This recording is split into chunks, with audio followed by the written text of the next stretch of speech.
Зимой тепло, проблем нету с теплом, никогда не было, никогда не мерзли. Алексей Наумов еще полгода назад понял простую истину. Урусинская ГРЭС уже никого не согреет следующей осенью. Теперь в его квартире двухконтурный котел. И погоду в доме он регулирует по собственному велению, а не по ГРЭС-хотению. Хотелось бы, конечно, если так много котлов поставить в нашем поселке, чтобы соответствовали объемы газа, воды, потребностям нашего поселка. То, что на ГРЭС не все ладно, стало понятно больше года назад. Предприятие в упадке, техника морально устарела, инвесторов, согласных вложить 7 миллиардов, нет и не будет. Еще в июле 2016-го руководство приняло решение остановить работу.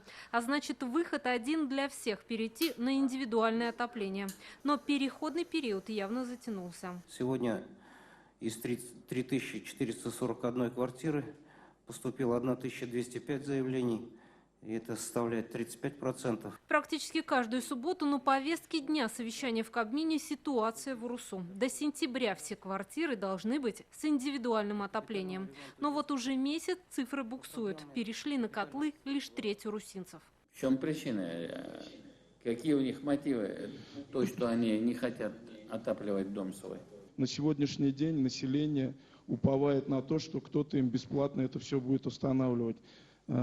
Поэтому мы во всех 140 домах будем проводить собрания жильцов.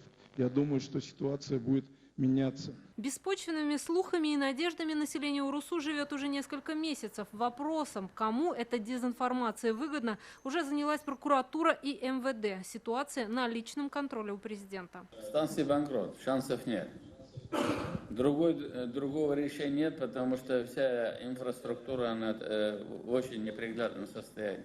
Те, кто верит не слухам, а доводам разума, на котлы перешли и даже успели подсчитать выгоду. Если брать в лизинг, коммуналка за тепло ниже в 2 раза. Из последних счетов в 2,2 раза для двухкомнатной квартиры.